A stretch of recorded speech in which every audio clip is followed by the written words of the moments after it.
오늘 사경회를 시작하기 전에 예성이가 저한테 이렇게 얘기했습니다. 사경회가 너무 좋대요. 말씀을 들으면서 잘 수 있대요. 그래서 어제 말씀 들으면서 편안하게 푹 잤답니다. 그래서 오늘도 잘 준비를 하고 있는 것 같은데, 네. 하나님 말씀 안에서 함께 은혜를 누리는 이 자리에 계신 성도님들을 너무 환영하고요, 감사합니다. 오늘도 말씀 나누는 귀한 시간에 주님께서 성경 말씀을 곱씹는 이 시간을 통해서 세상이 줄 수 없는 참된 평안으로 우리를 세워주시고 주님 앞에 반응하는 우리들에게 하나님 예비하신 상급이 가득한 그런 성도들의 삶이 되시기를 주님의 이름으로 축복합니다. 오늘도 함께 말씀을 보시면서 안디옥 교회를 비추며 우리에게 하시는 말씀을 듣고자 합니다. 먼저 사도행전 말씀 함께 보겠습니다. 사도행전 13장 1절 말씀 다 함께 읽어보겠습니다. 시작. 안디옥 교회에 선지자들과 교사들이 있으니 곧 바나바와 니게르라 하는 시므온과 구레네 사람 루기오와 분봉왕 헤롯의 젖동생 마나인과 및 사울이라. 아멘. 하나님께서 교회를 시작하신 것이 순종하는 사람들을 통해서 복음이 전파되게 하시고 복음을 믿어 순종하게 하심으로 교회가 출현되었다. 그래서 교회의 출현은 우리들에게 있어서는 역사적인 시간이 있지만 사실은 창세 전부터 계획하시고 택하신 주님의 백성들을 불러주셔서 예수님이 주는 그리스도시요 살아계신 하나님의 아들이시다 라고 고백하는 그 터 위에 예수님의 교회를 세우셔서 교회의 주인은 예수님이시요 그 예수님께서 자기의 백성들을 창세전부터 불러주신 영원한 공동체가 교회라고 했습니다. 그리고 하나님께서 이 교회를 이끌어 가실 때에는 사람들을 세워서 일하시는데 오늘 안디옥 교회에는 5명의 일꾼들이 기록되고 있습니다. 먼저 일꾼들이 어떤 사람들이냐 한번 살펴보도록 할 텐데요. 바나바라는 사람은 11장에서 이미 소개하고 있습니다. 한번 사도행전 11장으로 가보도록 할 텐데 11장 22절입니다. 예루살렘 교회가 이 사람들의 소문을 듣고 바나바를 안디옥까지 보냈다. 바나바는 먼저 어디에서 파송된 사람이냐 하면 예루살렘에서 파송된 사람이죠. 바나바는 사도들에게도 인정받는 사람이고요. 구브로 출신인데 사도들에게도 인정받을 뿐 아니라 교회, 예루살렘 교회가 이에 믿음과 섬김을 본받을 만한 그런 사람입니다. 그래서 구브로에 있는 레위 족속이고요. 자신이 있는 땅을 팔아서 사도들 발 앞에 둠으로 서로 구제하고 섬길 수 있도록 그렇게 판 대표적인 인물이 또 바나바이기도 합니다. 근데 지금 안디옥에 예루살렘 교회에서 안디옥에 수많은 사람들이 믿어 모여 있다 함을 듣고 파송을 하게 된 거예요. 안디옥에 한번 가서 교회를 살펴봐라. 이래서 파송된 사람이 바나바니까 그 정도로 예루살렘 교회가 바나바를 신뢰하고 있는 거죠. 이 사람에 대해서 조금 더 설명하는데 이렇게 설명합니다. 24절. 바나바는 착한 사람이요 성령과 믿음이 충만한 사람이다. 착한 사람, 성령과 믿음이 충만한 사람. 이것은 특징인데 어떤 특징이냐 하면 교회의 일꾼으로 선출될 만한 사람의 특징입니다. 이것은 이미 앞에서 사도행전 6장에서 교회 일꾼들을 선출할 때에 너희 중에서 믿음과 성령과 지혜가 충만하고 사람들로부터 인정받는 착한 사람 이런 사람을 선출해라. 그래서 그 중에 7명이 일꾼으로 뽑히게 되죠. 그러니 이것은 하나님의 교회를 섬길 만한 어떤 성품적이고 또 신앙적이고 이런 모든 것을 갖추고 있는 특징이 착한 사람, 성령과 믿음이 충만한 사람이에요. 그래서 바나바가 안디옥에 갔더니 결과가 어떻게 됐느냐? 24절에 이에 큰 무리가 주께 더하여졌다. 안 그래도 안디옥에는 지금 부흥이 일어나고 있었어요. 수많은 사람들이 막 몰려오고 있습니다. 그러면서 안디옥 교회에는 유대인뿐만이 아니라 오히려 유대인보다 누가 더 많이 있냐 하면 헬라인이 훨씬 많습니다. 이방인 중심 교회예요. 그런데 형제 교회잖아요. 그동안 유대인과 이방인에게 막혔던 담을 허신 분이 예수님이셨어요. 그런데 아직까지도 민족주의적인 입장이 복음을 전할 때 유대인에게만 전했었는데 구레네 및 구브로에 있는 몇 사람이 헬라인에게도 복음을 전하고 주의 손이 그와 함께 하셔서 주께 모인 무리들이 많아졌죠. 믿는 무리들이 많아졌습니다. 이렇게 형성된 교회가 안디옥 교회인데 이 유대인 출신 바나바가 안디옥 교회에 파송돼서 그의 섬김을 통하여 안디옥 교회의 사람의 수가 더 많아졌다. 이 첫 번째 일꾼에 대한 소개예요. 그리고 두 번째, 세 번째, 네 번째 사람은 조금 이따 보고요. 다섯 번째 소개하는 사람을 먼저 보겠습니다. 사도행전 13장 1절에서는 다섯 번째 소개인데 사울부터 보겠다는 거예요. 사울도 너무나 우리 잘 아는 유명한 사람이죠. 원래는 열심 있는 바리새인으로 율법 교사로 그리고 정말 유대 히브리인 중에 히브리인이고 베냐민 지파 사람으로서 예수 믿는 자들을 박해하고 감옥에 넣고 그렇게 잡아들이고 핍박하는 것이 하나님께 충성하는 것인 줄 알고 정말 열심히 예수 믿는 사람들을 박해했습니다. 폭행하고 잡아들이고 이랬던 사람인데 사도행전 9장에서 다메섹에 올라갔다가 예수님을 만나게 되죠. 그리고 눈이 어두워져 있는 상태에서 아나니아라는 사람이 그에게 와 너를 다메섹에서 밝은 빛 가운데 만나 주신 그 주님이 너를 다시 보게 하신다라고 하며 주의 제자 아나니아의 손에 안수함으로 사울의 눈이 벗겨지고 그때부터 사울이 예수는 그리스도시다라고 전파하면서 다녔습니다. 예수가 그리스도이시다, 메시아이시다라는 사람들을 잡기 위해서 갔던 이 사울이 오히려 다메섹에 가서 예수님이 바로 그리스도시다, 주님이시다라고 하는 바람에 역적이 되어버렸죠. 모든 유대인의 공공의 적이 되어버렸습니다. 그래서 그가 가는 곳마다 반대하고 죽이려고 쫓아다니는 이런 가운데 사울이 고향 다소로 가 있었어요. 그런데 11장 25절 보시면 안디옥에 파송됐던 바나바가 사울을 찾으러 다소로 갑니다. 이 다소가 사울의 고향이에요. 여러 일들을 겪고 나서 다소에 가 있었는데 그때 바나바가 그를 찾아서 안디옥에 데리고 왔다. 26절 안디옥에 데리고 와서 둘이 교회에 1년간 모여 있어 큰 무리를 가르쳤다. 이렇게 소개하죠. 그러니 사울도 예수님을 만난 사람으로서 복음을 전하는 일에 열심이었던 그를 안디옥 교회에 데리고 와서 둘이 같이 교사 역할을 한 겁니다. 가르치는 일을 한 거죠. 그래가지고 어떻게 되었냐면 이 둘의 가르침을 통해서 26절 끝에 제자들이 안디옥에서 비로소 그리스도인이라 일컬음을 받게 되었다. 이 두 목회자들의 가르침이요, 제자들을 아주 잘 양육해서 이들이 사람들로 하여금 그리스도인이라는 별칭을 얻을 정도로 믿음과 순종의 열매들이 막 나타났던 거예요. 사람들이 어떻게 변화됐어요? 예수님 닮아가면서 변화가 된 거예요. 이들이 말하는 것이 예수님 말하는 것과 같고 이들이 행동하는 것이 예수님 행동하는 것처럼 살다 보니까 쟤네들은 그리스도인이야 이렇게 듣게 된 거죠. 이런 모습이 얼마나 모범적이에요. 우리가 가는 곳마다 그리스도의 향기가 풍기면서 저 사람은 예수 믿는 사람이야 이렇게 해야 되는데 우린 요즘에 그러기보다는 저 사람이 예수 믿는 사람이었어?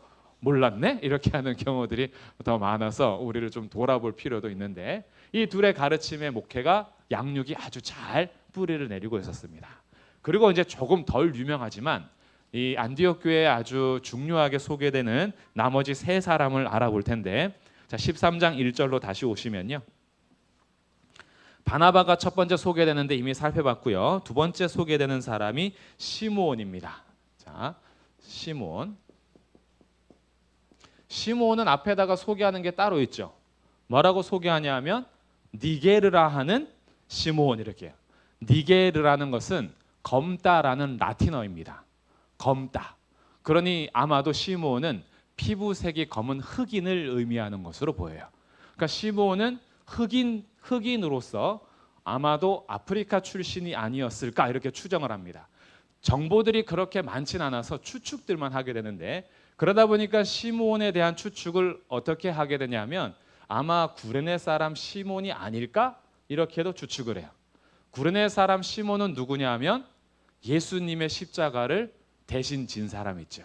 예수님이 자꾸 쓰러지니까 옆에 있는 구레네 사람 시몬, 알렉산더와 루포의 아버지 구레네 시몬을 데려다가 억지로 십자가 지게 하거든요.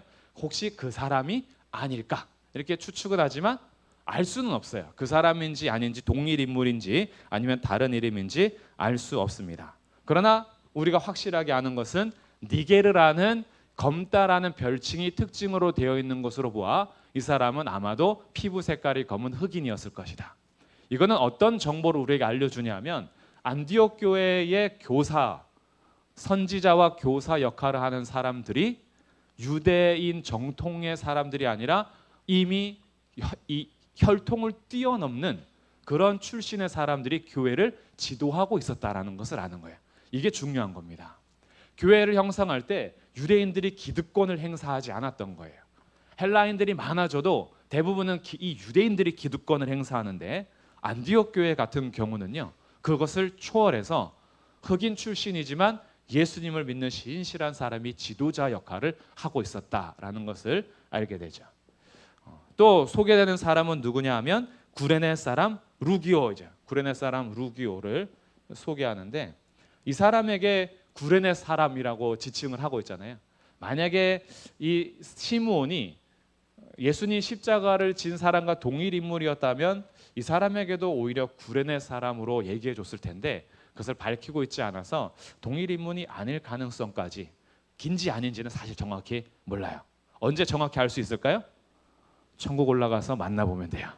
당신이 그 사람이었느냐 이렇게 물어보면 돼요. 그전에는 우린 자료들이 아직 미흡해서 다 알 수는 없어요. 추정만 하는 거예요. 루기오가 구레네 사람인데 이 사람은 확실히 구레네는 북아프리카 지역이거든요. 그 사람도 아프리카 출신이에요. 이런 추측을 합니다.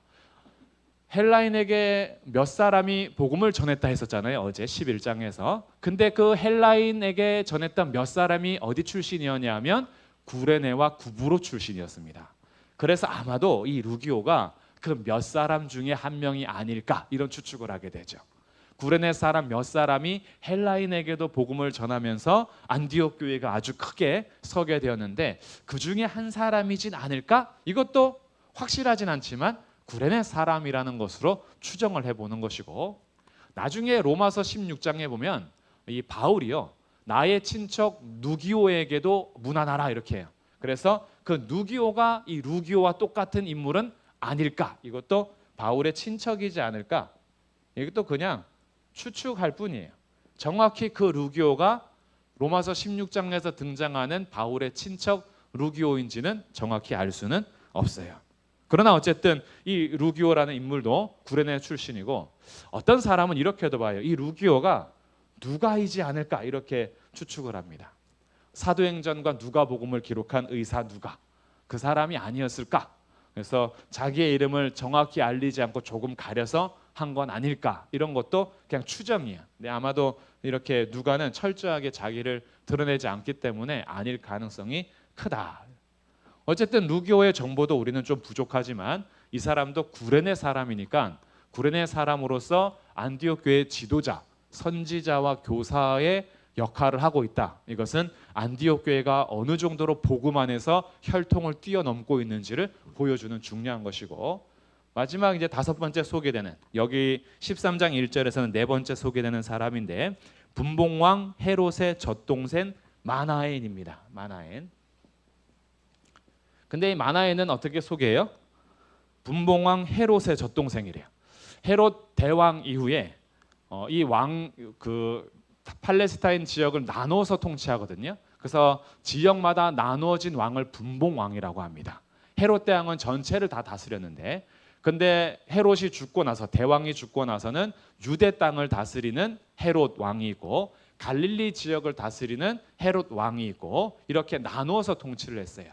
그럼 여기에서 말하는 이 헤롯은 누구냐 하면 헤롯 안디바라는 사람으로 갈릴리와 베레아를 통치했던 사람입니다. 이 사람은 어떤 사람이냐 하면 세례 요한을 죽인 그 헤롯 있죠. 세례 요한에 가서 그 당신 동생 아내 취하는 거 그거 옳지 않다라고 하는데 선지자로 알고 헤롯이 죽이기 되게 꺼려했으나 그 헤로디아의 딸이 춤춰서 아빠 그 헤롯 왕의 마음을 산 다음에 무엇을 원하느냐 했더니 엄마한테 가서 소원을 뭐라고 빌까요? 해서 엄마가 세례 요한의 머리를 달라 해라. 아무튼 특이한 여자예요. 뭐 소원 하나 들어주겠다는데 머리를 요구하는 제정신이 아닌 거죠 사실. 그런데 이 헤롯 왕이 세례 요한이 선지자이기 때문에 굉장히 꺼렸으나 공식 자리에서 소원 들어주기로 했기 때문에 어쩔 수 없이 세례 요한의 목을 쳐서 죽이는 그 사람이 여기 마나엔과 함께 자란 헤롯이에요. 소개된. 근데 이 젖동생이란 말은 무슨 말이냐면 함께 양육을 받아 자라났다라는 뜻을 가지고 있는 말이에요. 뭐 한 유모 밑에서 둘이 같이 젖을 먹었을 수도 있고요. 꼭 똑같이 젖을 먹지 않았더라도 갓난아기서부터 함께 자란, 함께 양육받은 형제와 같은 사이가 마나엔과 분봉왕 헤롯이에요. 그런데 두 사람의 인생이 나중에 달라지죠. 똑같이 양육을 받으면서 자랐던 사람인데 한 사람은 주의 교회를 섬기는 귀한 교사가 되어 있고 한 사람은 세례 요한을 죽이는 그리고 예수님을 대적하는 자로서 그의 인생을 펼쳐가고 있으니 함께 자라는데 다른 결과를 맞게 되기도 하죠. 근데 이 마나엔 같은 경우는 헤롯 가정과 함께 있는 사람이기 때문에 헤롯 가문에 대한 정보가 많이 있었겠죠. 그래서 아마 누가가 이 사도행전을 기록하거나 누가복음 기록할 때 마나엔으로부터 헤롯 가문의 정보를 많이 얻지 않았을까 이렇게 추측하는 사람입니다. 그러면 마나엔의 가문은 어떻게 헤롯 가문과 가까운 사이가 되었느냐? 이 마나엔의 할아버지 때로 올라가면 할아버지 때에 이런 기록이 있어요. 헤롯 대왕이 아직 왕이 되기 전에 헤롯이 대왕이 될 것이라는 것을 예언한 사람이 마나엔의 할아버지입니다. 그래서 그때부터 이미 친분이 거의 가족처럼 엮여 있었고 그러다 보니까 그의 자녀들은 함께 자라는 양육의 젖동생 이런 그런 함께 자라는 사람으로 서게 되었어요. 이런 사람이 안디옥 교회의 교사고 선지자였다 이렇게 보는 거죠. 그러니 사실은 이 마나엔도 정치적으로 보면은 교회 안에 지도자가 되기에는 약간 껄끄러움이 있죠. 세례 요한을 죽인 헤롯 가문과 함께 자란 형제고 헤롯 가문은 늘 예수님을 배신하고 예수님의 재판 과정에서도 굉장히 함께 빌라도 하고 손잡고 죽이는 사람이었고 그럼에도 불구하고 이들이 교회 안에서 하나 된 것은 정치적인 색깔도 아니고 인종과 민족에 대한 것도 아니고 그리고 얼마나 예전에 박해를 했느냐 충성스러운 사람이냐라는 공통점이 하나도 없음에도 불구하고 이들이 교회에서 일꾼이 될 수 있었던 것은 오직 주 예수 그리스도를 믿는 믿음이었습니다. 이것이 교회의 일꾼됨인 거예요. 교회가 일치가 되어서 일꾼으로 함께 설 수 있는 근거는 우리의 과거가 아니에요. 우리의 현재인데 우리의 현재가 같은 주 예수 그리스도를 믿는다면 누구든지 주님의 일꾼이 될 수 있습니다. 이것이 교회가 가진 특성인 거예요. 교회는 세상에서 얼마나 많은 것을 배웠느냐, 세상에서 얼마나 많은 것을 가졌느냐로 일꾼의 기준이 되는 것이 아니라 일꾼의 기준은 성령과 믿음이 충만한 사람, 그리고 정말 주의 말씀을 믿음으로 그 안에서 자신을 계속 예수님의 길을 따라가는 제자라면 그러면 주님께서 필요에 따라서 교회의 일꾼 삼아 주시는 거죠. 그래서 이렇게 일꾼들이 세워지면서 교회를 세워가는데 우리들이 오늘 살펴보는 것이 바로 교회의 일꾼에 대한 이야기입니다. 하나님께서 창세전부터 계획하신 이 교회가 굳이 이렇게 사람들을 일꾼으로 세워가면서 교회를 유지해야 되는 이유는 무엇인가? 이런 질문을 한번 던져보는 거예요. 오늘날 특히 우리 사람들은요, 신앙인들 중에도 그런 분들이 많아요. 내가 예수님을 믿고 구원을 받았으면, 영생의 선물을 받아서 구원받았으면 신앙생활의 결론에 이미 이르렀다고 생각하시는 분들이 많습니다. 우리의 구원은, 우리의 행위는 아무 소용이 없죠. 행위엔 보탤 것이 하나도 없습니다. 우리의 구원은 오직 예수 그리스도를 믿음으로 말미암아 모든 것이 이루어집니다. 그러다 보니까 오늘날 우리 현대인의 문화와 잘 맞아떨어지는 게 뭐냐 하면 내가 예수님을 믿고 구원을 받았으니까 굳이 교회에 소속되지 않아도 된다고 생각합니다. 이게 우리들이 흘러가는 신앙생활의 흐름이거든요. 그러니까 개인적인 신앙생활에 우리는 너무 많은 뿌리를 내리고 있어요. 굳이 왜 연합되어야 하는지, 뭐 나 혼자서 알아서 신앙생활 잘하면 되지 않은가? 그러니 교회는 그냥 선택이에요. 교회는 나의 필요에 따라서 선택해도 되는 곳이다 이렇게 생각합니다. 이것은 근데 진짜 자기 생각이에요. 교회는 내가 선택해도 된다라는 이 이야기가 성경에서 찾아낸다면 그것은 주님이 원하시는 것일 수 있어요. 근데 성경 어디를 봐도요, 믿음으로 말미암아 구원받은 백성들이 교회를 선택하게끔 하지 않고요, 구원을 받는 순간 교회의 지체가 됩니다. 이게 성경에서 말하는 진짜 믿음이에요. 우리의 구원의 믿음이요, 구원받는 믿음이 교회를 다녀야지만 구원받는 거 아니거든요. 그리고 내가 믿긴 믿어도 예배에 참석해야지만 구원받는 게 아니에요. 내가 믿어도 교회 들어가야지만 구원받는다 그러지 않아요. 그러니 구원의 조건은 교회랑 어찌 보면은 상관이 없을 수 있어요. 구원받는 조건은 오직 예수님을 믿는 믿음이니까.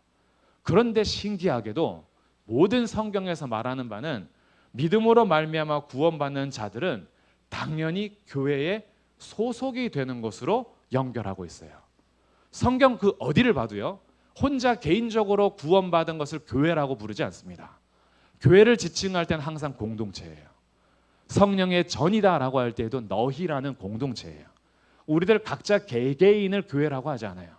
물론 우리가 교회의 몸이고 지체이기 때문에 한 사람 한 사람을 교회라 불러도 크게 문제는 없으나 성경에서 말하는 진짜 교회는 함께 지어져가는 건축물로 소개하거나 아니면 예수님의 몸으로서 각각의 지체로 소개하지, 혼자서 온전한 사람으로 온전한 건물로 소개하는 데가 한 군데도 없어요. 우리는 믿음 생활을 할 때 성경에 따른 신앙 생활을 해야 돼요. 내 생각과 내 사상과 내 철학에 따라 오늘날 현대인의 어떤 그 문화에 따라서 우리가 신앙생활을 하는 것이 아니라 성경에서 말하는 대로 우리가 성경 신앙생활을 해야 된다면, 성경에서 말하는 우리의 신앙생활은 믿음으로 구원받고 구원받은 모든 사람들은 교회로 존재하게 하셨다는 거예요. 교회로 존재하게 했다는 것은 공동체를 말하는 겁니다. 그러니 교회는 내가 선택하는 게 아니에요. 하나님께서 우리를 선택하셔서 교회로 부르신 겁니다. 교회는 우리의 부르심이에요. 그러니까 내가 교회를 거부한다는 것은 주님의 부르심을 거부하는 거예요. 교회와 그리스도의 남은 고난이라는 열린교회 김남준 목사님이 쓴 책이 있는데, 그 책은 어떻게까지 말하냐면 이렇게까지 강력하게 말해요. 교회를 어머니로 섬기지 않는 자는 하나님을 아버지로 모실 수 없다. 이렇게까지 얘기해요. 그렇게까지 강력하게 이야기하는 이유는 하나님 아버지를 믿고 그의 자녀가 된 백성들은 교회와 뗄래야 뗄 수 없는 관계가 되기 때문입니다. 근데 오늘 우리는 능력이 너무 많아가지고 그렇게 살아가는 것처럼 그렇게 여기는데 절대 그럴 수가 없어요. 속는 거예요. 절대 신앙생활은 교회와 개별적으로 나 혼자서 온전함을 이루면서 살아갈 수가 없게 되어 있습니다. 주님이 그렇게 하지 않으셨어요. 우리를 부르실 때는 개인적으로 만나서 부르셨지만 부름을 응답받는 순간 우리의 부름은 교회로 부르신 거예요. 교회로 불러주셨기 때문에 우리는 각각 지체가 되는 것이고 하나의 벽돌이 되는 거예요. 나 혼자서 떨어져 있으면 그냥 손가락 하나예요. 나 혼자 떨어져 있으면 그냥 오른팔 하나예요. 나 혼자 떨어져 있으면 그냥 눈 하나일 뿐이에요. 나 혼자 떨어져 있으면 그냥 쌓아놓은 벽돌밖에 되지 않아요. 우리가 함께 모일 때 몸이 되고 건물이 되는 거예요. 이것이 주님께서 우리를 부르신 부름이기 때문에 교회는요, 결코 선택이 아닙니다. 내가 원하면 가는 것이고 아니면 혼자서 신앙생활 잘할 수 있어. 이거는 결코 성경에서 말하는 신앙생활이 아니에요. 우리는 구원받는 순간 부르심 안으로 들어가게 되어 있습니다. 그래서 교회라는 이 공동체는요, 정말 특별한 공동체고, 이 교회 안에는 사람들의 모임이기 때문에 하나님께서 이 모임 가운데 일꾼들을 세우기로 결정하셨어요. 일꾼들을 세워야 하는 이유들이 이제 오늘 함께 배우는 건데, 교회는 어쨌든 구원받은 사람들의 모임입니다. 구원받은 사람들의 모임. 그럼 제가 질문 하나 할게요. 구원받은 사람들은 완전한가요? 불완전한가요? 구원 받았으니까 완전해야죠, 그렇죠? 그러면 이렇게 질문을 해볼게요. 나는 완전하게 잘하고 있습니까? 어떠세요? 예수님 믿고 신앙생활 우리 그래도 좀 해왔잖아요. 어떻게 완전하게 잘하고 계십니까? 나를 보니까 구원받는 사람들의 완전해요? 불완전해요? 나를 보니까 불완전해요. 그렇죠? 그럼 이제 우리는 불완전한 인간들 이런 인간들이 모여있구나. 교회도 별다를 게 없구나. 이렇게 하시면 안 돼요. 구원받은 사람들은요, 최종적으로는 완전함이 보장되어 있는 사람들이에요. 최종적으로는 예수님이 우리를 이미 완전하게 부르셨습니다. 그래서 우리의 마지막은 완전해질 거예요. 그런데 아직 예수님이 오셔서 완전함을 이루기 전까지 우리들은 아직 불완전해요. 여전히 죄와 싸워야 되고, 죄에게 어떨 때는 억압당하기도 하고, 사랑해야 되는 것을 알면서도 미워 죽겠고, 내가 충성해야 되는 걸 알면서도 도망가고 싶고, 그리고 하나님께서 맡겨진 사명을 깨달아 알면도 불구하고 배타고 반대편으로 가기도 하고, 이런 삶을 우리는 삽니다. 그래서 우리의 감정이 온전히 주님 앞에 100% 사랑함으로 서는 것이 사실 극히 드물고, 우리의 의지가 100% 순종으로 가는 것도 굉장히 어려운 부단함이에요. 진짜 충만할 때는 이 마음이 100% 사랑하고 100% 순종이에요. 말씀하시면 아멘 이러고 가는데, 그런 경우는 몇 번 없어요, 우리 인생 중에서. 그래서 우리는 늘 성령 충만을 구해야 되는데, 근데 우리들이 보니까 불완전 사람들이에요. 불완전한 사람들이 근데 모여 있어요. 그러니까 교회가 예수님 오시기 전까지 불완전해요. 이 불완전한 교회를 지켜가기 위해서는 일꾼들이 필요했던 거예요. 일꾼을 세우는 이유는 이 몸을 지키기 위함인 겁니다. 그 몸은 무엇으로 지키느냐, 이런 게 중요한 거죠. 그래서 한번 우리 조금 더 보시도록 할 텐데, 자, 11장 22절부터 30절의 내용을 제가 한번 네 가지로 나눠봤어요. 바나바와 사울만 본 거예요. 바나바와 사울이 뭐 했냐라는 걸 보니까, 첫 번째 23절입니다. 그가 이르러 하나님의 은혜를 보고 기뻐했다. 이거는 뭘까요? 밑줄을 제가 뭐라고 하면 좋을 것 같아요? 이것을 저는 사랑이라고 봤어요. 사랑. 바나바가 와서 한 일은 사랑한 거예요. 왜 이것을 제가 사랑으로 봤냐 하면, 우리 고린도전서 13장 암송하고 있는데, 사랑에 대해서 얘기할 때 이렇게 얘기합니다. 사랑은 불의를 기뻐하지 아니하고 뭘 기뻐해요? 진리와 함께 기뻐해요. 그런데 지금 바나바가 와가지고 안디옥 교회에 이 모여있는 수많은 사람들을 보면서 시기하거나 질투하거나 깎아내려서 본 게 아니에요. 이 이방인들 개보다 못한 족속들이었는데 이것들이 우리랑 똑같은 예수님 믿는다고 모여가지고 자기네들끼리 막 잔치하고 예배하고 좋아하고 있어. 내가 한번 기를 좀 죽여놔야겠다. 얘들이 너무 코가 높아졌어. 이렇게 놔뒀다가는 교만해질 수도 있겠어. 유대인으로서, 바리새인으로서 내가 한마디 해야겠어 라고 딱 선다면 사랑이 아니죠. 그런데 바나바가 와서 한 일은 뭐냐 하면, 그 하나님의 은혜를 보고 함께 기뻐했어요. 그래서 저는 이것을 사랑으로 표현을 하고 싶어요. 진리와 함께 기뻐하는 일을 이 일꾼이 했다. 두 번째, 23절 두 번째 줄, 모든 사람에게 굳건한 마음으로 주와 함께 머물러 있으라 권했다. 권면했어요. 권면했는데 권면의 내용이 뭐냐 하면, 믿음으로 꽉 붙잡혀 있어라. 굳건한 마음으로 주와 함께 꽉 붙잡혀서 머물러 있어라. 믿음으로 설 수 있도록 권면해 줬어요. 이게 교회의 일꾼들이 너무나 중요한 거예요. 일꾼들, 성도들, 우리 하나님의 자녀들을 보면서 주의 은혜 안에서 함께 기뻐하고 그 믿음으로 주님 안에 온전히 설 수 있도록 권면해 주는 것. 세 번째, 사울을 데리고 와서 뭐 했냐 봤더니 26절, 둘이 교회에 1년간 모여있어 큰 무리를 가르쳤고, 가르침의 사역을 했습니다. 세 번째는 가르침이에요. 이 가르침을 통해서 비로소 그리스도인이라는 이름을 얻게 되죠. 그리고 네 번째 뭐 했냐 하면 29절, 제자들이 각각 그 힘대로 유대에 사는 형제들에게 부조를 보내기로 작정하고, 구제금이에요.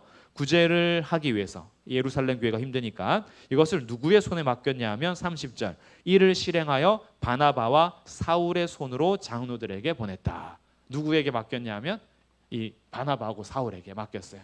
이것을 제가 어떻게 표현했냐 하면 구제금 담당해놓고 믿고 맡길 수 있음. 이 뭐예요? 교회 일꾼이 너무나 중요한 그 성품이 하나 있는데 신실함이에요. 혹시 우리 성도님들 중에 우리 목사님한테는 돈 맡기면 안 된다. 돈 맡기면은 어디다 어떻게 쓸지 모른다. 이렇게 하면 제가 아직 교회에서 일꾼으로서 재정에 대한 신실함은 보여주지 못한 거예요. 우리 열심히 헌금 모아가지고 이제 못 믿으니까 우리는 어떻게 해요? 계좌이체를 하면 돼. 가장 깔끔해요. 근데 이때는 계좌이체가 없잖아요. 그러니까 누군가가 들고 가야 돼. 그러니까 들고 가야 되는데 액수가 막 1억이야. 1억. 그럼 이 1억을 저 교회에다가 전달해 줘야 되는데 이거를 바나바한테 맡길 수 있을까? 가다가 1,000만 원 꿀꺽 하는 거 아니야? 이렇게 생각하면 못 맡기죠. 그런데 이들이 구제금을 그의 손에 맡겨서 보낼 수 있었던 것은 이 일꾼들이 교회 공동체 안에서 신실함을 인정받은 거예요. 재정의 노예가 아니라 재정을 다스리고 하나님 앞에 정직하게 살아가는 그 모습을 보여주는 거죠. 그래서 나중에 12장 25절에서 바나바와 사울이 부조하는 일을 마치고 마가라는 요한을 데리고 예루살렘에서 돌아왔다. 이 구제하는 일을 맡아서 이 일을 감당할 수 있었습니다. 이런 일을 보니까 일꾼이 한 일을 보니 사랑하고 권면하고 가르치고 신실함으로 입증됐던 일들을 했어요. 그리고 이 안디옥 교회 일꾼들의 모습을 통해서 일꾼의 모습을 조금 확대해 보도록 하겠습니다. 일꾼을 세워 가시는데 1번 목적이 있어요. 에베소서 4장 11절부터 12절입니다. 함께 읽어보겠습니다. 시작. 이는 성도를 온전하게 하여 봉사의 일을 하게 하며 그리스도의 몸을 세우려 하심이라. 자, 구원받은 사람들의 모임이 불완전하기 때문에 일꾼을 세워서 일하게 하시는데 첫 번째 목적이 뭐냐면 목적은 교회 그리스도의 몸을 세우려 하심입니다. 성도를 온전하게 하는 것.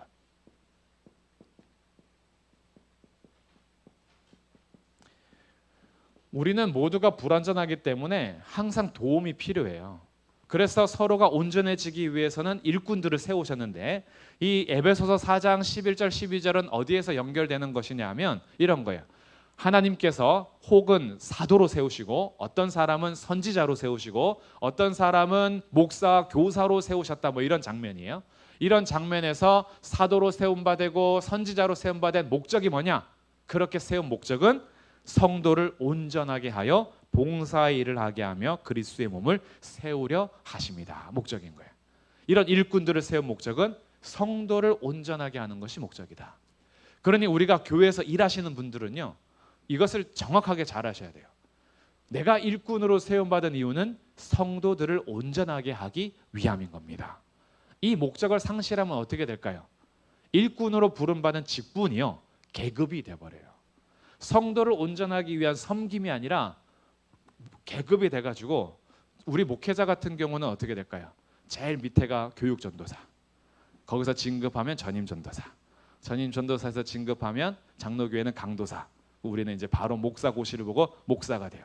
목사들에게도 계급이 있어요. 부목사는 담임 목사보다 낮은 사람. 최종 목표는 어디예요? 담임 목사. 그리고 그거보다 더 최종 목표는 어디예요? 원로 목사.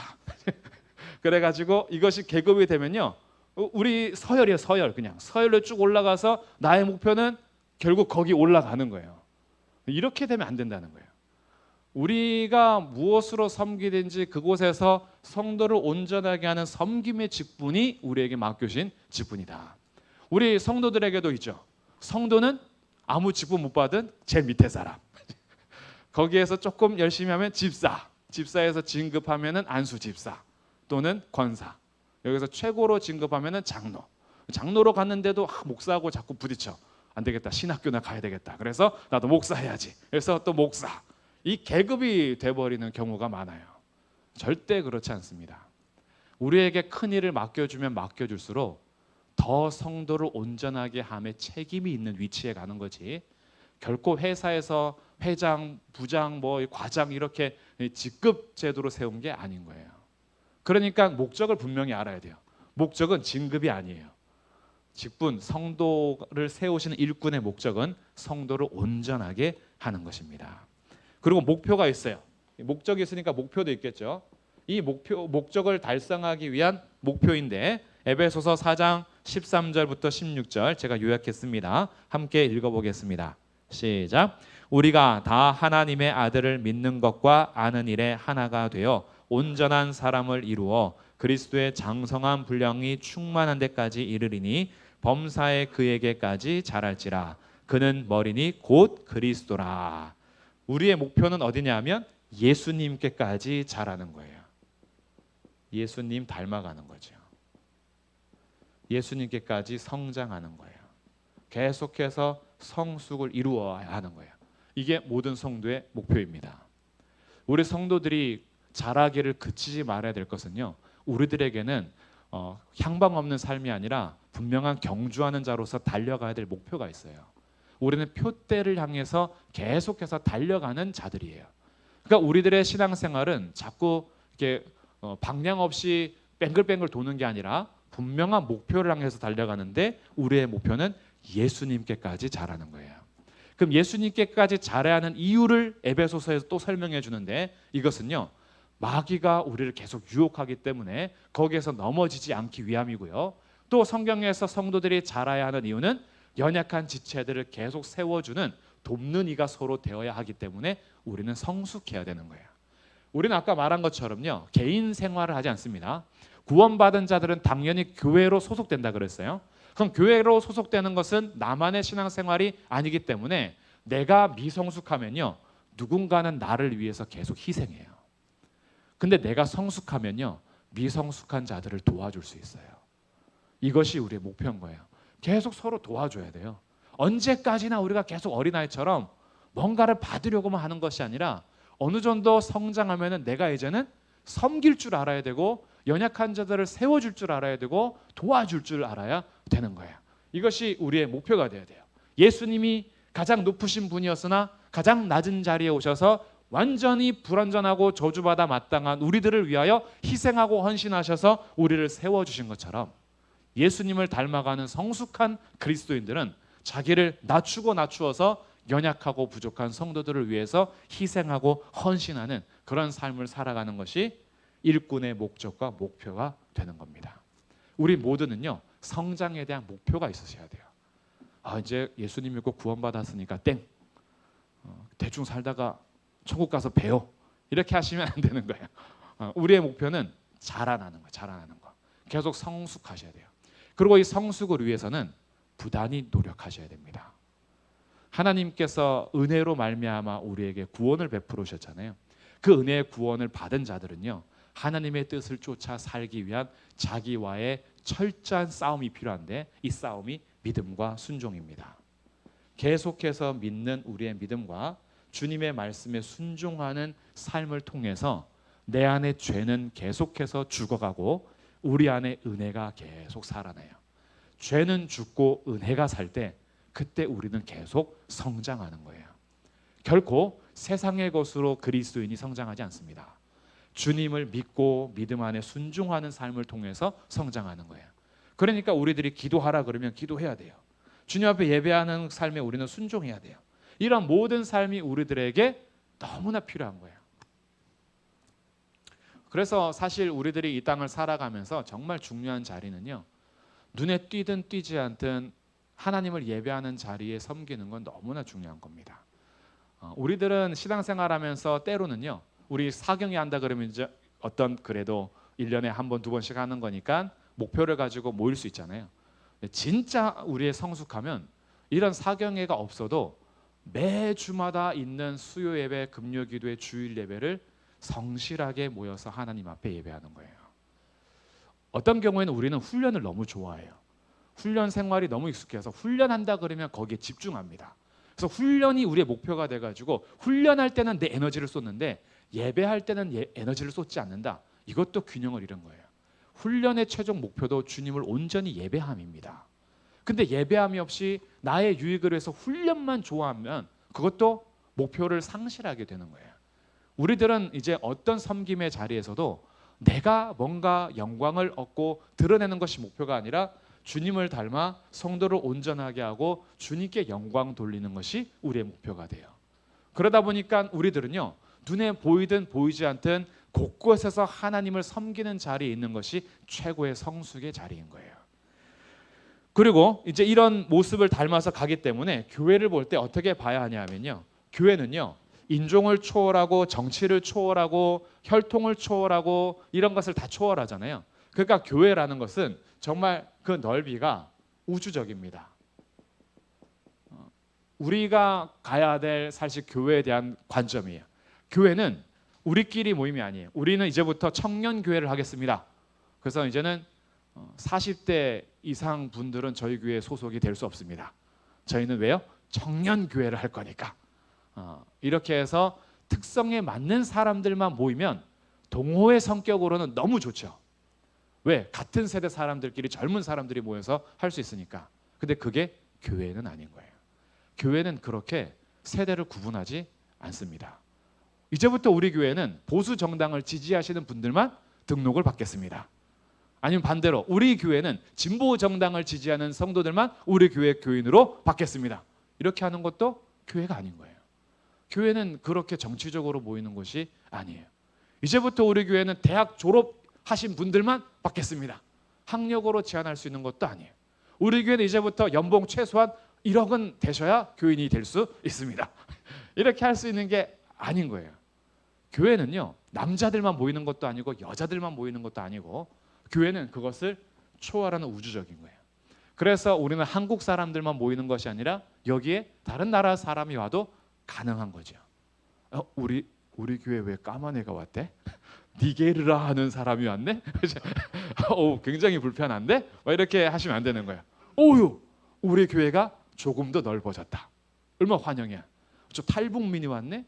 저 사람들 탈북민들 도둑질 많이 한다는데 교회 관리 잘해야겠다. 언제 드럼 들고 갈지 몰라. 언제 키보드 들고 갈지 몰라. 믿을 수 없어. 우리를 자꾸 좁게 만들면 넓어지지 않아요. 교회는요 계속 넓어져야 돼요. 왜? 교회는 사람이 모집하는 곳이 아니라 주님이 부른 사람들의 모임이기 때문에 이게 교회가 보여주는 넓이에요. 그리고 그 넓이만 가는 것이 아니라 우리의 깊이가 중요한데요. 교회는요 계속해서 깊어져야 되는데 어디까지 깊어져야 하냐 하면 예수님의 크기까지 깊어져야 돼요. 예수님의 깊이는 우주가 잴 수 없어요. 우리의 목표입니다. 교회가 자꾸 연약하게 가잖아요. 그럼 교회의 깊이를 낮추려고 하는 것이 오늘날 우리의 생각인데 이제 기도하는 거 너무 어려워요. 현대 사람들이 바쁜데 언제 기도합니까? 기도하는 거 이제 좀 없앱시다. 금요일에 사람들이 모이는 거 힘들어요. 가족들이 금요일부터 좀 편하게 여행 갈 수 있도록 좀 열어주시죠. 하나님도 창조 세계를 맛보라 하지 않았습니까? 기도도 조금 이제 없애고 이렇게 해서 우리들을 자꾸 어떻게 해요? 수준을 우리들에게 맞춰버리면 교회는 정말 예수님께까지 자라면 안 돼요. 저희 교회가 하루 첫 시간 기도회로 이름을 바꾼 것은요. 특별 새벽 기도하면은 특세 이래서 너무 좋았거든요. 특세. 특별 하루 첫 시간 기도하니까 뭐가 없는 거야. 그래서 제가 다시 생각해봤어요. 특별 하루 첫 시간 기도회는 특별하기. 특별하기. 우리는 이제부터 특별하기를 합니다. 이상한가요? 네, 특별하기를 하는데 제가 이렇게 새벽 5시에만이 기도 시간이 아니잖아요. 5시를 양보한 이유는 기도를 양보한 게 아니에요. 이 시간만큼은 5시가 아니더라도 하루 그 시간 기도할 수 있도록 확보하라고 오히려 더 강조하고 싶은 거예요. 5시에만 기도하는 시간이 아니잖아요. 6시에만 기도하는 시간이 아니거든요. 근데 우리가 새벽 기도를 놓치면 기도 시간이 없어졌다 생각해요. 5시에 못했으면 6시에 하시면 돼요. 6시에 못했으면 7시에 하시면 되잖아요. 근데 이런 시간에 어떻게 해요? 양보한 게 아니에요. 사실은 우리의 목표가 새벽 5시에 모이는 걸 목표로 한다면 그럼 우리는 그것만 해야죠. 근데 우리의 목표가 기도하는 것이라면 그러면 그 시간에 기도할 수 있도록 계속 권면하고 돕는 게 그것이 오히려 진짜 기도의 생활이겠다. 이렇게 생각을 좀 해본 거예요. 그러니까 우리의 목표는 깊이를 자꾸 낮추는 것이 아니라 예수님께까지 자라도록 해야 되는 거예요. 제가 10월 달에 성경 암송을 한다 했을 때 우리 순장님들이 정말 싫어했어요. 쓰기 괜찮다. 읽기까지 어떻게 해보겠다. 암송은 요구하지 마라. 그래서 제가 고민을 했어요. 암송은 하지 말까? 암송을 했다가는 원망을 많이 들을까? 그래도 어떻게 해요? 그래도 암송하자. 그래서 암송하자 그래서 저를 미워하시는 분들이 요즘 생긴 것 같아요. 자꾸 매주마다 막 암송하자 그래가지고. 근데 우리들은 어떻게 해요? 예수님께까지 자라기 위해서 말씀을 읽고 기도하고 암송하고 계속해서 우리를 말씀 안에 세우기 위해서 가는 것은 교회가 추구해야 될 우리의 목표인 거예요. 계속해서. 그러니까 우리들이 절대 우리 스스로를 자꾸 낮추시면 안 돼요. 우리는 예수님께까지 자라야 하는 분명한 목표를 가진 부름의 사람들인 겁니다. 절대 자기를요 스스로 나는 날라리 신자라고 정하지 마세요. 나는 그냥 이렇게 했다가 겨우 구원만 받아도 괜찮아 이러지 마세요. 그게 우리의 목표가 아니에요. 우리의 목표는 뭐냐면요, 예수님의 온전한 제자가 되는 거예요. 다시 말씀드릴게요. 우리의 목표는 그저 그렇게 살다가 가는 사람이 아니라 예수님의 온전한 제자, 그리스도인이 되는 것이 우리의 목표입니다.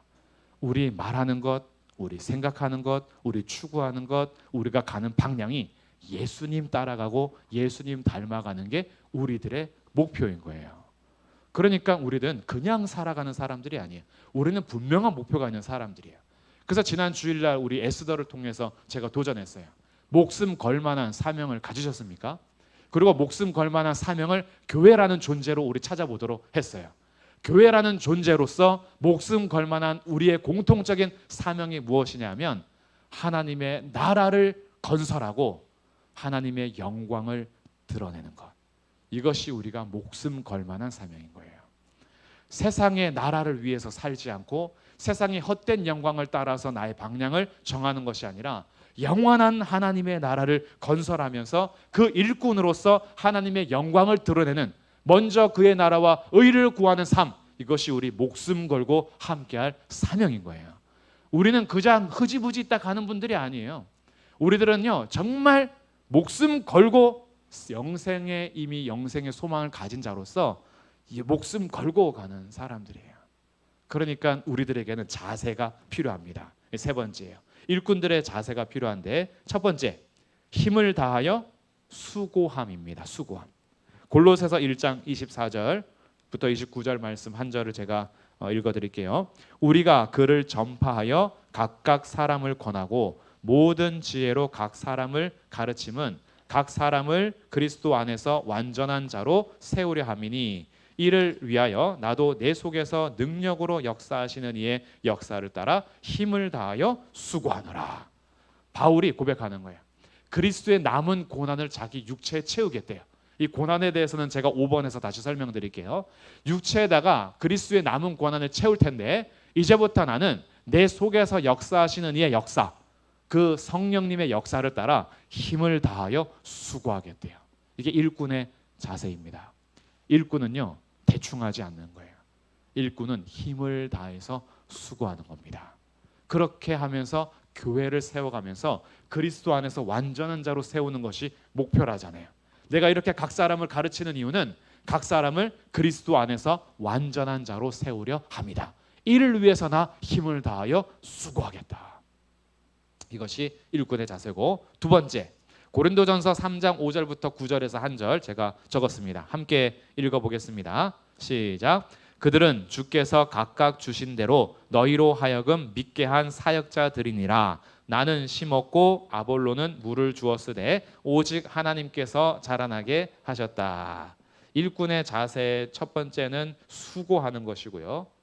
두 번째는 이미지인데 정원사 이미지를 갖는 거예요. 정원사 이미지를 갖는다는 자세는 무엇이냐 하면 심는 자와 물 주는 이는 아무것도 아니로되 오직 자라나게 하시는 이는 누구세요? 하나님이세요.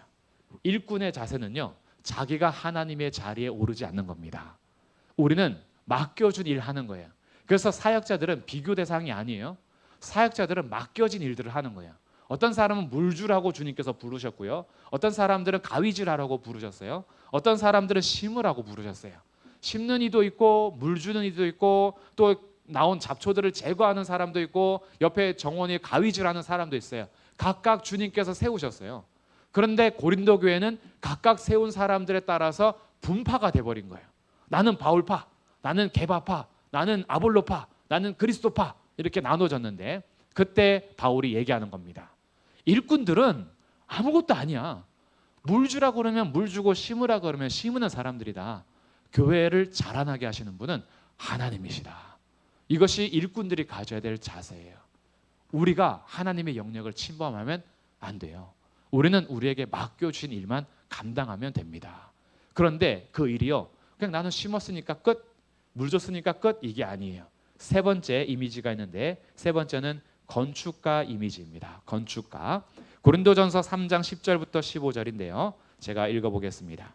내게 주신 하나님의 은혜를 따라 내가 지혜로운 건축자와 같이 터를 닦아두매 이 터는 곧 그리스도 예수 그리스도라. 만일 누구든지 금이나 은이나 보석이나 나무나 풀이나 지프로 이 터 위에 세우면 각 사람이 공적이 나타날 터인데, 여기서 말하는 공적이라는 거 있죠.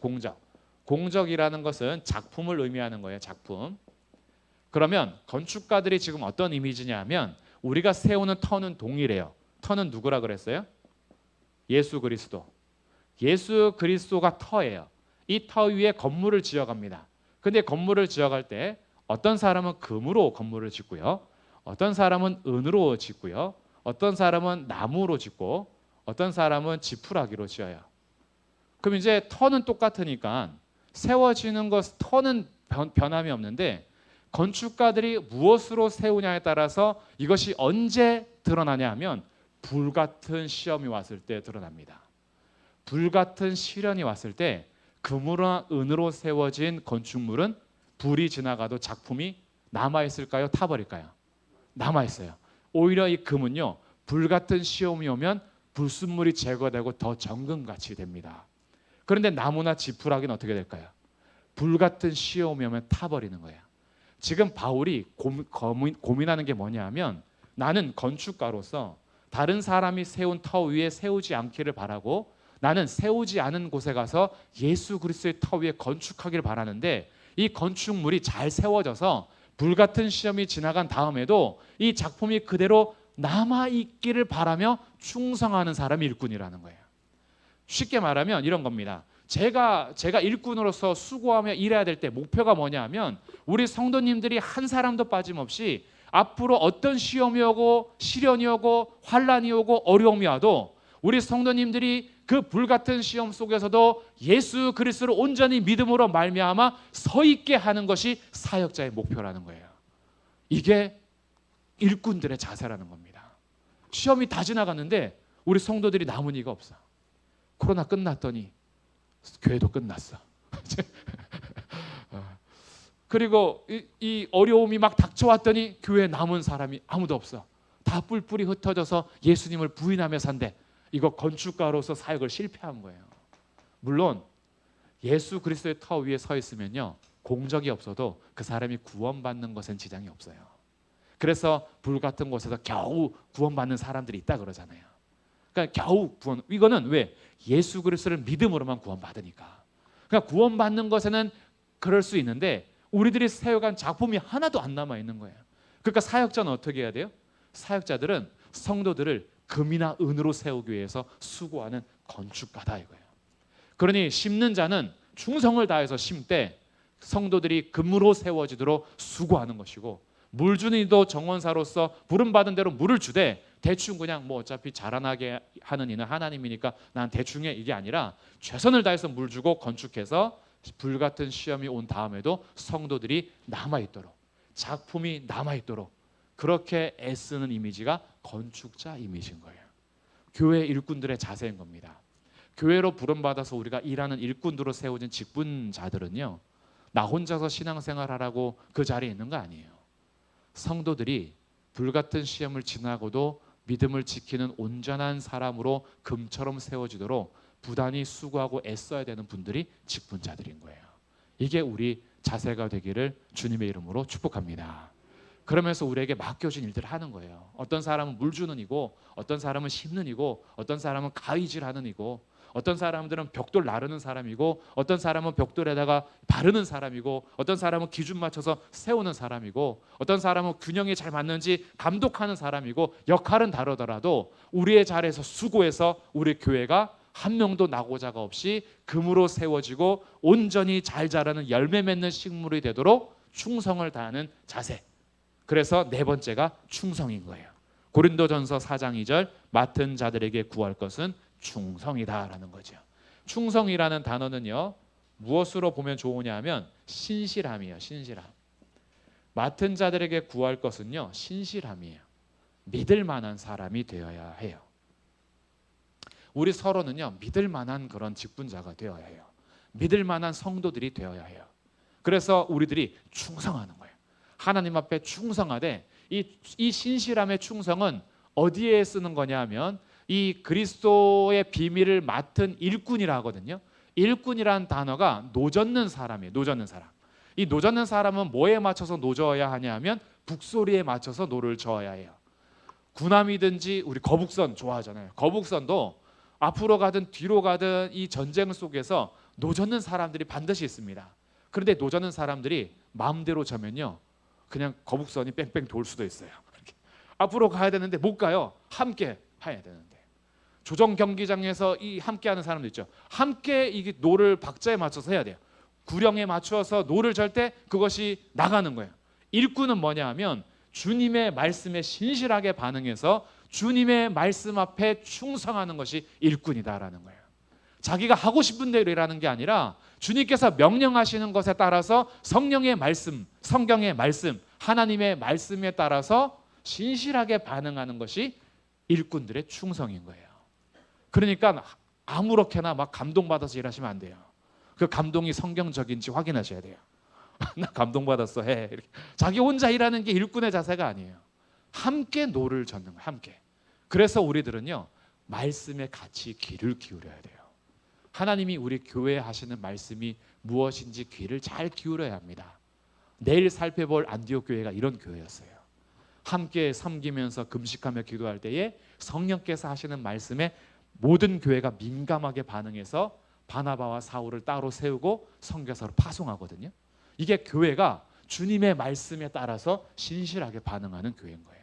교회는 이렇게 할 때 바르게 세워지는 겁니다. 일꾼의 자세예요. 마지막 다섯 번째 일꾼의 자세는 고난에 대한 자세인데요. 이 고난에 대한 자세는 디모데전서 2장 3절 읽어보겠습니다. 시작. 너는 그리스도 예수의 좋은 병사로 나와 함께 고난을 받으라. 디모데전서가 아니라 이거 디모데후서예요. 제가 잘못 썼는데 디모데후서 2장 3절입니다. 디모데후서는 바울의 유언서와 같습니다. 죽기 직전에 디모데에게 쓴 편지예요. 그러면 바울이 이제 죽기 직전이니까 언제 죽을지 몰라요. 깊은 감옥에 갇혀서 이제 사형이 선고되면은 참수형에 당할 거예요. 그런데 그런 위치에서 다음 목회자, 젊은 목회자인 디모데에게 자기가 마지막으로 하고 싶은 말을 전수하고 보내는 것이 디모데후서입니다. 근데 거기에서 말하는 내용이 뭐냐 하면 지금 예수님을 믿는 믿음 안에서 고난이 있지? 고난을 견뎌라. 그리고 두 번째 내용은 뭐냐 하면 앞으로도 고난이 올 텐데 그것도 견뎌라. 이것이 디모데후서의 핵심이에요. 그래서 이 핵심절인 디모데후서 2장 3절이 우리가 예수님의 좋은 병사로 부름을 받았기 때문에 내가 고난 받는 것처럼 너도 고난을 받아들이라는 거예요. 그래서 우리가 고난을 받을 때 해야 되는 것이 뭐냐 하면 우리의 신실함을 지켜가고 말씀 안에 거하고 흔들리지 말고 그리고 때를 얻든지 못 얻든지 말씀을 전파하는 자로서 너 거기에 목숨 걸어라 이렇게 얘기합니다. 바울이 그러지 않았어요. 내가 다메섹에서 예수님 만난 다음에 지금까지 내가 수고했는데 결국은 사형수다. 내가 뒤를 돌아보니까 나는 그렇게 살았는데 너는 그렇게 살지 않기를 바란다. 와봤더니 별거 없더라. 그냥 조금이라도 더 먹고 하고 싶은 거 하고 그렇게 너를 위해서 사는 것이 좋을 것 같아. 그래서 유언을 남기는 거야. 제발 그리스도 때문에 고난을 받지 말고 피해서 살아라. 이렇게 하지 않았어요. 저 예전에 주문진의 우리 원로 목사님도 목회하는 것이 너무 힘드니까 자녀들한테 다 목회하지 말라고. 딸들이 있었는데 선자리 들어왔는데 신학생이고 목회자잖아요. 보지도 않고 끝. 사모되지 말라고. 근데 그것이 뭐 우리 원로 목사님 마음대로 되겠어요? 그 중에 막내 아들이 지금 등촌교회 목사님이시거든요. 그러니까 이건 부르심은 그렇게 막는다고 되는 게 아니에요. 근데 심정은 이해가 되죠. 목회 길 가보니까 너무 힘들어. 그러니까 자녀들한테 나는 가는데 와서 보니까 야, 이건 무슨 고생은 고생이고 힘들다. 내 자녀들은 이런 고생 안 했으면 좋겠다. 선교사님들도 그럴 수 있잖아요. 내 선교지에서 열심히 고생했는데 뭐 선교 끝나고 은퇴해서 와 보니까 내 나이 또래는 다 아파트 가지고 있고 차 가지고 있는데 나는 이게 뭐야. 열심히 밖에 나가서 선교하고 왔더니 먹고 살 하루하루를 걱정해야 돼. 내 자녀들은 선교의 길을 안 가기를 바란다. 그래서 유언처럼 남기는 것이 우리의 이 인간적인 마음이 아니겠어요? 근데 바울이 자기가 참수형을 당할 것을 알고도 디모데에게 말하는 것이 뭐냐 하면 나와 함께 고난을 받으라. 사람들의 말에 귀를 기울이지 말고 너는 어려서부터 성경을 알았나니 말씀 안에 거하라. 그러면서 말씀을 전파해라. 우리가 해야 되는 것은 이거야. 고난에 대해서 얘기하는데 우리가 고난을 받을 수밖에 없는 두 가지 이유가 있습니다. 첫 번째 이유는요, 세상과 소속이 달라서 그래요. 소속이 다르기 때문에 세상에서 우리는 고난을 당할 수밖에 없어요. 이거는 외적인 어떤 그 고난입니다. 우리가 살아가는 삶 자체가 믿음으로 살기에 정말 어렵습니다. 믿음을 따라서 살아가면 손해를 봐야 하는 그런 경우가 너무 많아요. 우리가 직장을 선택하든 아니면 뭐 세금 처리를 하든 아니면 무슨 관계를 하든 믿음에 따라서 신실하게 살려고 그러면 계산되는 것이 손해가 너무 많은 거예요. 제도적으로 우리는 고난을 당할 수밖에 없어요. 근데 세상에서 이런 고난이 없다. 그러면 알아서 타협하고 사시는 거예요. 알아서 세상에서는 잘 피해서 살겠습니다. 그게 뱀같이 지혜로운 것 아니겠습니까? 뭐 그리스도인이라고 세상에서 꼭 고난을 받아야 합니까? 세상처럼 살다가 그렇게 잘 요리조리 피해 갈게요. 이런 고난 없겠죠. 근데 세상에서 믿음 따라 살려고 그러면 그리스도인들은 여러 모양으로 고난을 당합니다. 두 번째는 우리들의 불완전한 교회 때문에 고난을 받아요. 이건 내적 고난이에요. 이것이 아까 사도 바울이 말하는 그리스도의 남은 고난입니다. 그리스도의 남은 고난은 구원을 위해서 고난이 필요하다는 게 아니에요. 구원받은 백성들이 구원받은 사람들의 모임에 소속돼 보니까 다 불완전한 거예요. 근데 이 불완전 사람들을 함께 세워가고 양육하고 그러기 위해서 따라오는 것이 있는데 눈물로 기도하고 애써서 권면하고 가서 붙잡아주고 이탈한 사람 있으면 또 가서 데려오고 또 의심하는 사람 있으면 가서 끊임없이 가르치고 그래도 도망가는 사람 있으면 어떻게 해야 될까 가서 또 붙잡아오고 그러다가 거짓 교사들이 들어오고 잘못된 신앙이 들어오면 진리와 맞서 싸워야 하고 이런 것이 고난인 거예요. 나 혼자 신앙생활하면 이런 고난 없어요. 아유 이런 거 싫으니까 이제부터 어떻게 해요? 나는 인터넷 신자가 되어야 하겠다. 난 이제부터 교회에 소속되지 않고 내가 좋아하는 목사님들 다 초청해가지고 1부 예배는 누구 목사님, 2부 예배는 누구 목사님에서 난 이제부터 은혜를 받으면서 알아서 신앙생활 하겠다. 이 세상이 얼마나 좋은 세상이요. 인터넷에서 내가 마음대로 교회를 개척할 수 있는 세상입니다. 이러면서 자기 혼자 고난에 동참하지 않고 혼자서 그냥 누리는 신앙생활을 하는 거예요. 교회로 소속되는 자들은 반드시 따라오는 고난이 있어요. 그러니까 교회 다니시면서 속상한 거 있죠?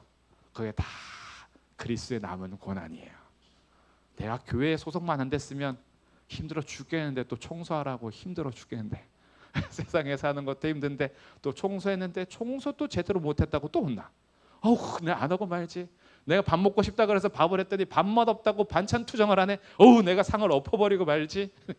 내가 열심히 수고했는데 저 인간이 변하질 않아. 내가 정말 새벽마다 기도하는데 여전히 안 변해라고 속상하고 답답한 거 있죠. 그게 다 그리스도의 남은 고난이에요.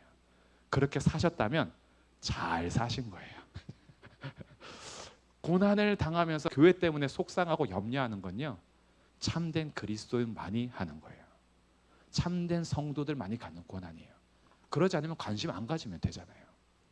교회가 이러든 말든 동쪽으로 가든 서쪽으로 가든 내 알 바 무슨 상관이요.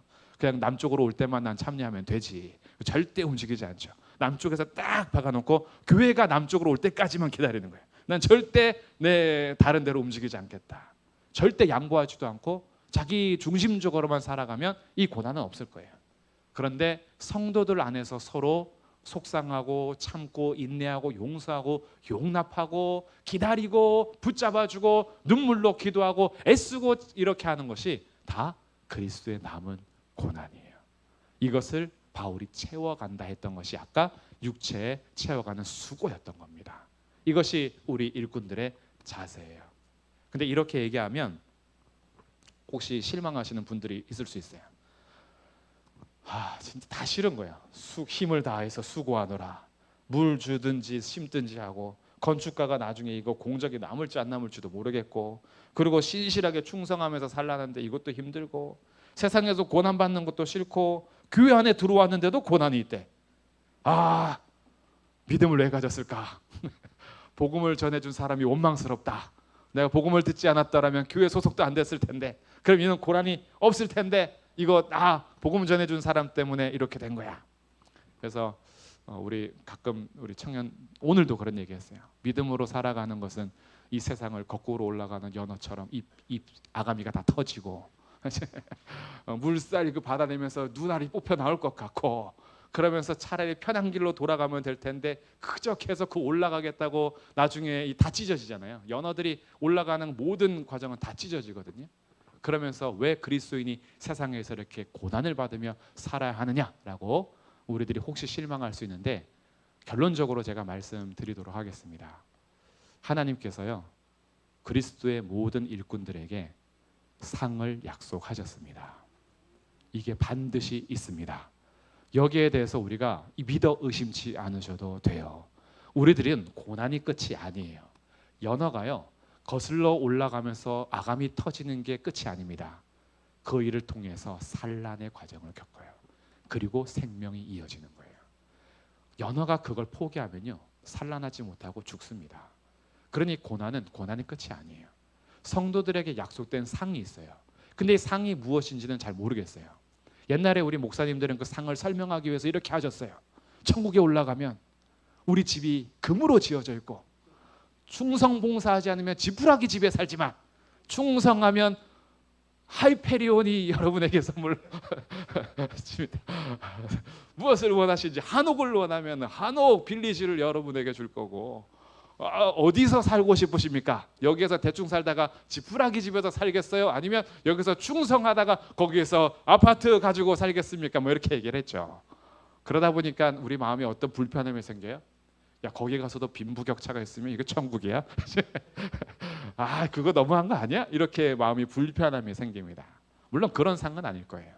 그런데 그런 상이 얘가 잘못됐다라고 해서 상이 없지는 않습니다. 여기에 대해서 제가 세 군데만 한번 찾아보고 이제 정리하도록 하겠습니다.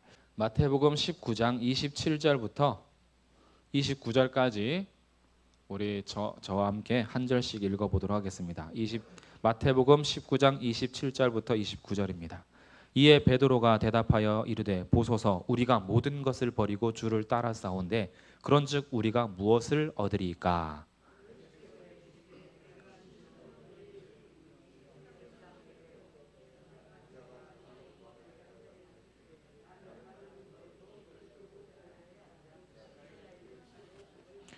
함께 읽습니다. 또 내 이름을 위하여 집이나 형제나 자매나 부모나 자식이나 전토를 벌인 자마다 여러 배를 받고 또 영생을 상속하리라. 아멘.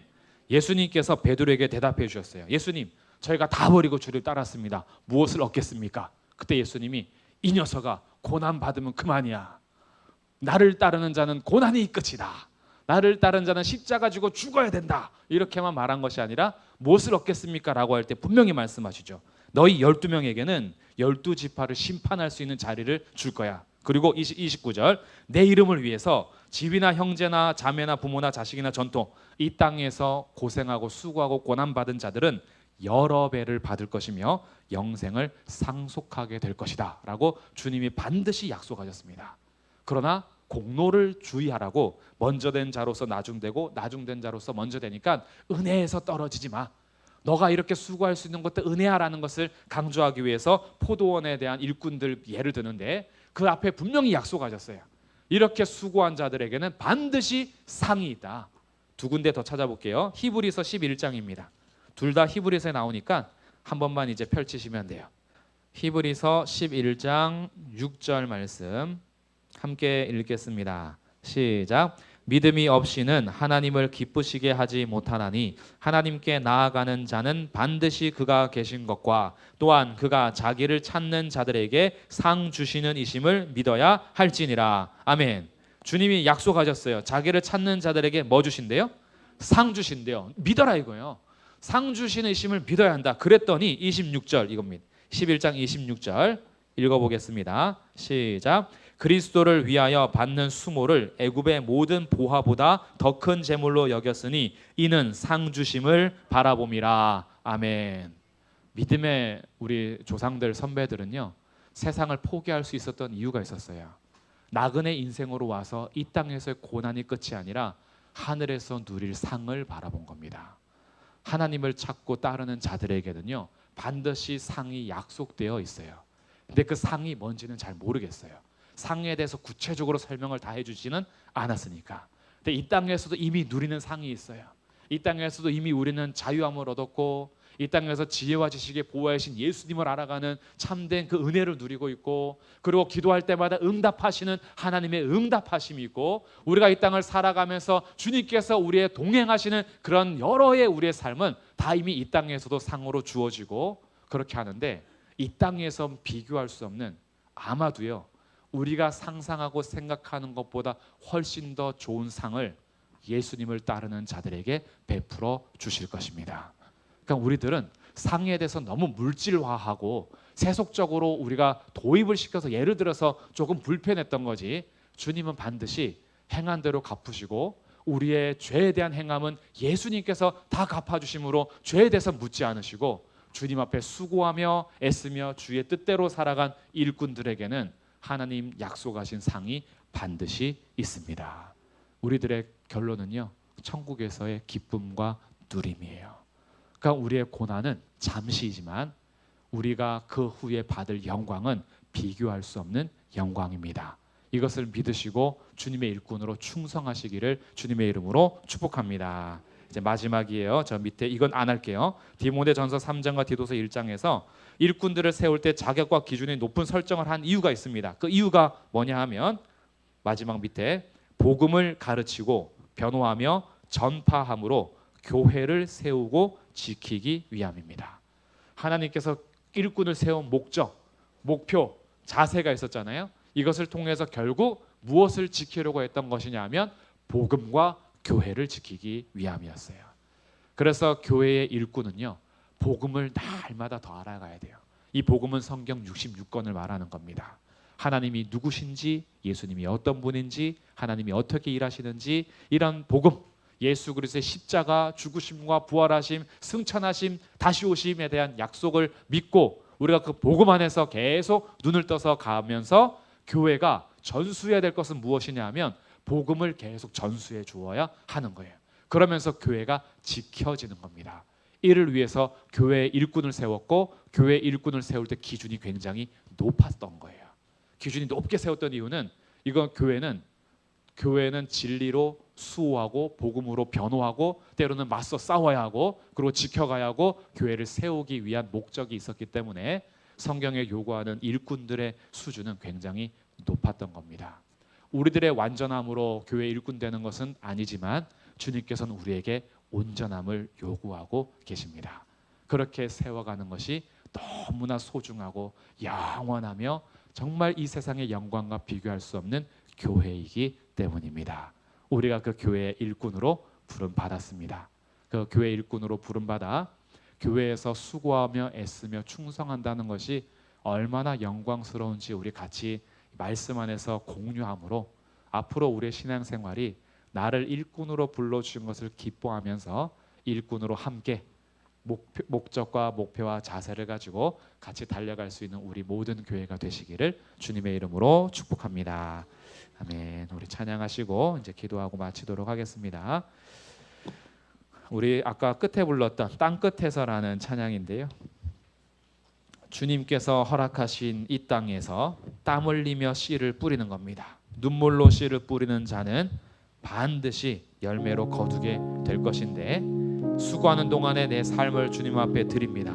비바람이 앞을 가리고 나의 육체는 쇠잔해져도 그래도 사랑하고 사모하는 주님께 제가 저의 삶을 드리겠습니다. 이런 결단을 하며 찬양하겠습니다.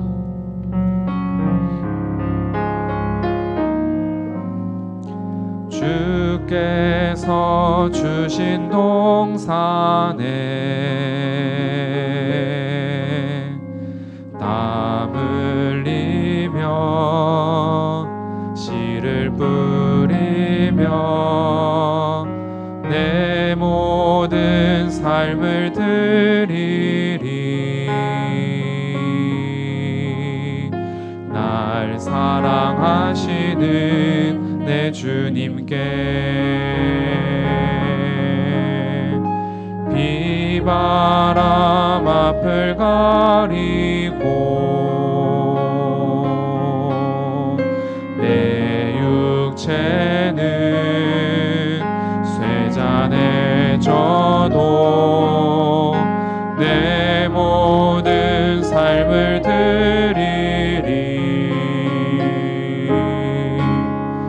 내 사모하는 내 주님께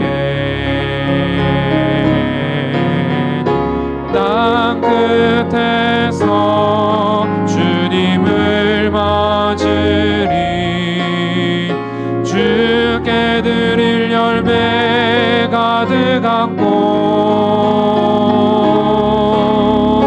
땅 끝에서 주님을 배우리. 주께 드릴 노래 가득 안고 땅의 모든 끝 찬양하라. 주님 오실 길 예비하라. 땅의 모든 끝에서 주님을 찬양하라. 영광의 주님 곧 오시리라. 땅 끝에서 주님을 맞습니다. 땅 끝에서 주님을 맞으리. 주께 드릴 열매 가득 안고 땅 끝에서 주님을 배우리. 주께 드릴 노래 가득 안고 땅의 모든 끝 찬양하라. 주님 오실 길 예비하라. 땅의 모든 끝에서 주님을 찬양하라.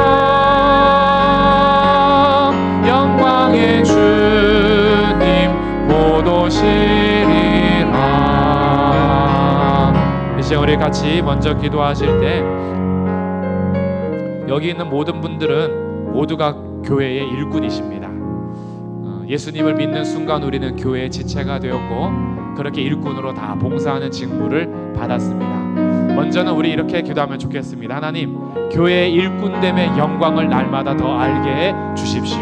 세상과 비교하면서 하나님의 나라에 대한 가치를 잃어가며 교회의 일꾼 되었다라는 것이 아무 가치도 없고 아무 소용도 없는 것처럼 여기는 마음이 아니라 영원한 하나님 나라 백성 안에서 교회로 존재하고 교회 일꾼으로 살 수 있다는 것이 얼마나 큰 영광인지 그것을 날마다 알게 해주심으로 제가 목적을 가지고 목표를 가지고 일꾼의 자세로서 온전히 믿음과 순종 안에 자라나는 그런 귀한 삶이 되도록 하나님 저의 삶을 붙잡아 주시고 함께하여 주시옵소서. 다 함께 기도하겠습니다. 주님 은혜 감사합니다. 하나님 아버지, 오늘도 이 시간 우리를 교회의 일꾼으로 불러오신 것을 감사합니다.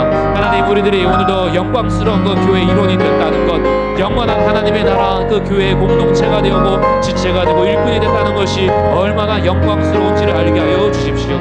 우리는 세상 속에 살아가면서 교회로 존재하는 것과 교회로 부름받아 살아가는 것이 뭐 아무것도 아닌 것처럼 그렇게 무가치한 것처럼 여겨질 때가 참 많이 있습니다.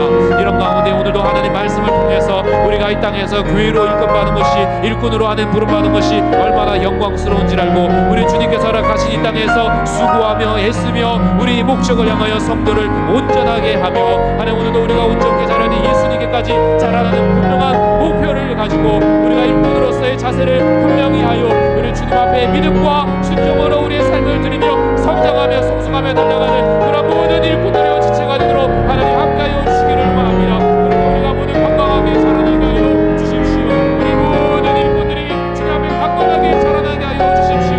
그리고 우리 함께 수고하며 애쓰는 가운데 하나님의 은혜로 채워주시고 성령이여 우리 가운데 역사하여 주셔서 하나님 우리가 힘을 다하여 수고하고 우리에게 맡기신 일들을 충성하며 우리에게 정말 허락하신 일들 속에서 하나님 우리가 모든 고난을 감당하며 우리 주님의 말씀 앞에 털을 내리고 온전히 자라나는 그런 귀한 일꾼들이 되고 주님 도와주시고 함께하여 주시옵소서. 우리가 일꾼으로서 오늘도 충성하며 봉사하며 수고하며 애쓰며 나아가는 일에 성령으로 우리에게 그 능력을 허락하여 주시고 주님께서 맡기신 자를 따라 우리에게 맡기신 자리에서 하나님의 수고하며 애쓰는 그런 모든 삶이 되도록 하나님 함께하여 주시기를 원합니다. 그렇게 우리를 세워주시고 그렇게 우리 가운데 역사하시고 그렇게 우리 이끌어주시고 하나님 우리의 눈을 여시고 우리의 정말 손과 발이 주님을 향하여서 수고하며 애쓰며 달려가는 삶이 되도록 주여 은혜를 베풀어 주시옵소서.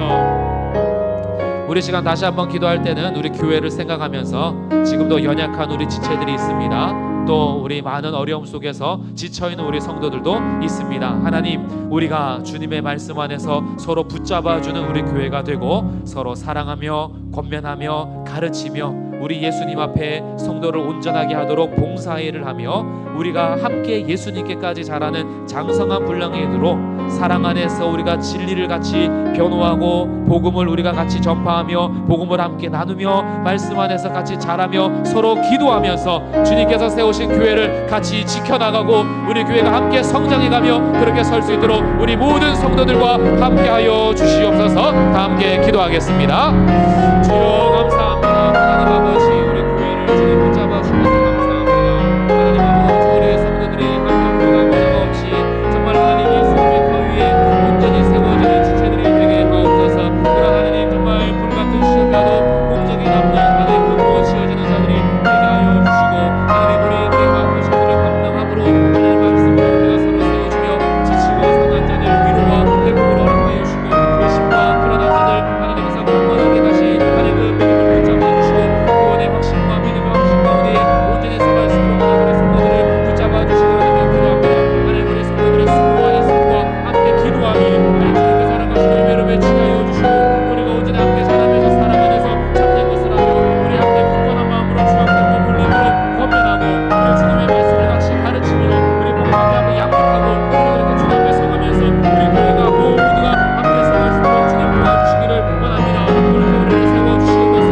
수비하는 우리가 세워진 교회를 통하여서 오늘 우리 가운데 이 교회를 불게 하여 주시고 우리가 하나님 앞에 교회를 이뤄내듯이 일꾼으로 세우시고 감사하면서 우리에게 맡기신 일을 감당하고 우리 가운데 모인 성도들 잘 세워지도록 하시고 하나님 병들고 지쳐있는 자들 하나님 회복시켜 주시며 하나님 우리 강건하게 필요한 자들에게 주님의 위로와 은혜와 회복을 허락하여 주시고 우리 모두가 함께 주님을 향하여 걸어가는 그런 모든 지체들이 있도록 주여 역사하시고 함께하여 주시옵소서. 주님 은혜 감사합니다. 주님 영광 받아 주시옵소서. 마지막으로 기도하실 때는 우리 남은 사경의 일정을 위해서 기도해 주시고 또 우리가 이 땅을 살아가는 동안에 하나님 제가 정말 목숨 걸 만한 사명으로 하나님의 나라를 이루어가며 하나님 나라 백성으로서 하나님의 영광을 드러내며 어디에서 무엇을 하든지 우리가 그 목표를 향해서 함께 달려가는 삶이 되도록 하나님 인도하여 주시기를 우리 사경의 일정과 우리의 사명을 감당하도록 다 함께 기도하도록 하겠습니다. 주님 감사합니다. 하나님 아버지 남은 일정을 주님의 손에 맡겨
하나님 아버지, 저희들을 이렇게 영광스럽고 영원한 하나님의 나라 교회로 불러주신 것을 감사합니다.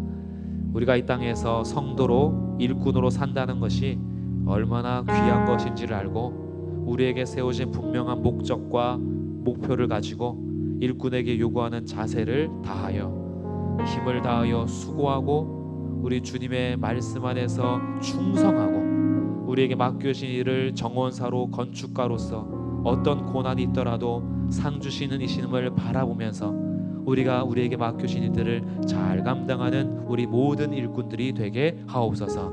그래서 우리들의 수고를 통하여서 우리 교회가 더 은혜 안에서 든든히 서기를 원합니다.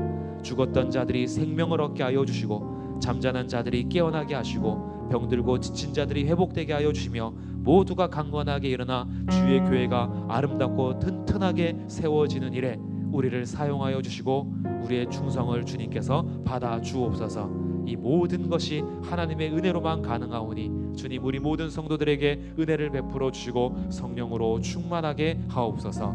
남은 일정이 있습니다. 내일까지 진행되는 사경회 위에 함께하여 주셔서 우리 성도들이 한 명이라도 더 이 은혜를 같이 누리게 하여 주시고 함께 모여서 주님 앞에 말씀을 먹고 찬양하며 기도하면서 그 주님 앞에 온전히 자라나며 서갈 수 있는 그런 귀한 시간 되도록 우리 성도들을 부르시고 함께할 수 있도록 은혜를 입혀 주옵소서. 오늘도 우리를 부르신 하나님 앞에 감사와 영광을 올려드리며 우리 주 예수 그리스도의 이름으로 기도합니다.